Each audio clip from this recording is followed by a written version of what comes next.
कभी मनु तो कभी मणिकर्णिका तो कभी झांसी के आगे दीवार बनकर खड़ी एक वीरांगना। भारत के पहले स्वतंत्रता संग्राम का वो दौर जब रानी घोड़े पर सवार होकर दोनों हाथों में तलवार और पीठ पर दूधमुहे बेटे को बांधकर अंग्रेजों के खिलाफ रण क्षेत्र में उतर गई।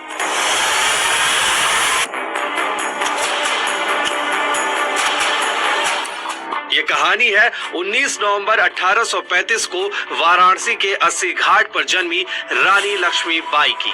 परिवार में जन्मी इकलौती बेटी का नाम रखा गया मणिकर्णिका, जिन्हें प्यार से मनु बुलाया जाता था। आप देख सकते हैं ये वही किला है जहाँ पर महारानी लक्ष्मीबाई रहा करती थी। आपको बता दें जब लक्ष्मीबाई का विवाह हुआ गंगाधर राव से, राजा गंगाधर राव से, तब उनकी उम्र बहुत छोटी थी और उनको बचपन से ही युद्ध, तलवारबाजी और घुड़सवारी का शौक था।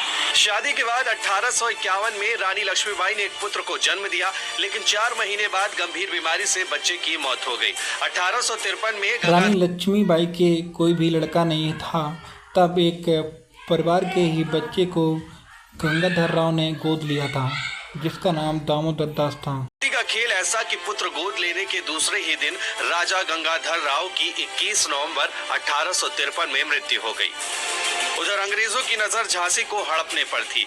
वायसरॉय डलहौजी ने तब एक नीति बनाई कि अगर कोई राजा बिना संतान के मर जाता है तो वो कोई वारिस गोद नहीं ले सकता है और उसका राज ब्रिटिश राज्य को चला जाएगा। इसका इन्होंने बहुत बड़ी कानूनी लड़ाई लड़ी, प्रिवी काउंसिल तक गई, कलकत्ते में जो था वहाँ भी वो गई गवर्नर जनरल के पास, लेकिन सब जगह अंग्रेज जज थे तो उन्होंने उनको हरा दिया। तो जब वो हार गई तो अंग्रेजों ने एक दिन घोषित कर दिया कि हम झांसी के राज को लेते हैं, लेकिन उन्होंने कहा मैं अपनी झांसी नहीं लूँगा। और उस दिन से ही झांसी का जो विद्रोह है वो अंग्रेजों के खिलाफ हो गया। 1854 में आखिरकार अंग्रेजों ने झांसी पर कब्जा कर लिया और कैप्टन अलेक्जेंडर स्कीन को झांसी का सुप्रिंटेंडेंट बना दिया।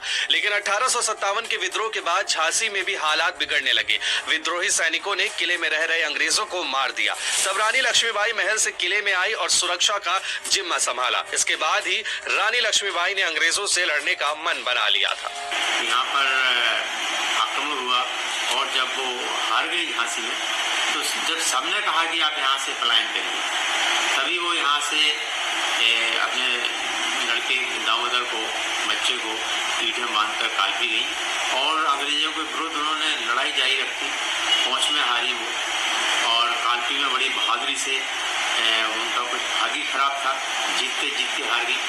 फिर ग्वालियर में उनकी विजय हुई और इतने में अंग्रेजों ने अपने को फिर से एकत्रित किया और हीरोज को बुलाया।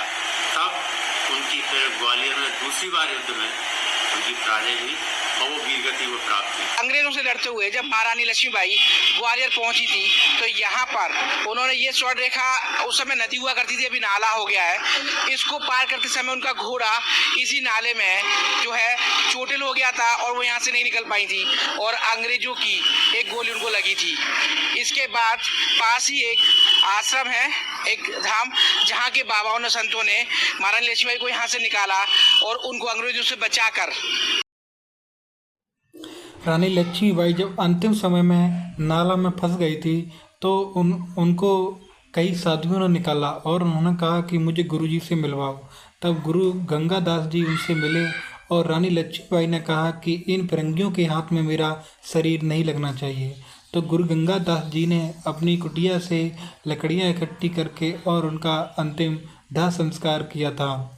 यहीं पर उनकी समाधि को भी स्थापित किया गया और हर साल इनकी समाधि को श्रद्धांजलि दी जाती है। ये रही हमारी वीर गाथा वाली रानी लक्ष्मीबाई की कहानी। तो देखिए, ये है रानी लक्ष्मीबाई की समाधि, जहाँ पर घोड़ा सहित उनकी मूर्ति को प्रतिस्थापित किया गया था।